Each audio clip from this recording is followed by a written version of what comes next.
વિશ્વાના royal કિચનને subscribe કરો અને bell icon દબાવવાનું ન ભૂલો। હેલો ફ્રેન્ડ્સ, આજે આપણે લીલા વટાણામાંથી ઉસળ પાઉં બનાવીશું। લીલા વટાણાનું ઉસળ પાઉં બનાવવા માટે એક તપેલીમાં પાણી લઈ મીઠું નાખી વટાણાને છૂટા બાફી લઈશું।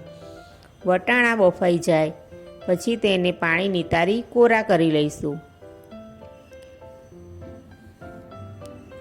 હવે ઉસળ બનાવવા માટે એક પેસ્ટ રેડી કરીશું। તેમાં ડુંગળી, લીલું લસણ, લીલા મરચાં, આદું નાખી ગ્રાઇન્ડ કરી લઈશું। પેસ્ટ આપણી તૈયાર છે। હવે વઘાર મૂકીશું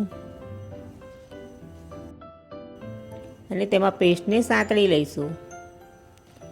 પછી તેમાં 1 કપ ટોમેટો પ્યુરી એડ કરીશું, મિક્સ કરી લઈશું। હવે મસાલા કરીશું।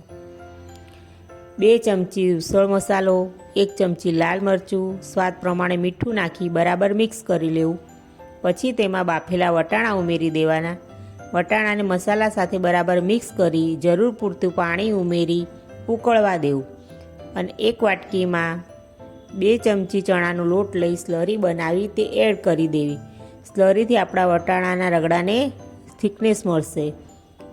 ત્યાં સુધી આપણે ગાંઠિયામાં મસાલો કરી લઈએ। ગાંઠિયા, લીલી ડુંગળી, સેવ ઉસળનો મસાલો, કોથમીર, લીંબુ નીચોઈ તૈયાર કરી લેવું।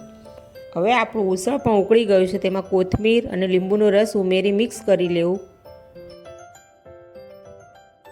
આપણે જે મસાલો બનાવ્યો તો ગાંઠિયાનો તે અને પાઉં સાથે સર્વ કરવું। તો તૈયાર છે આપણું ટેસ્ટી સેવ ઉસળ।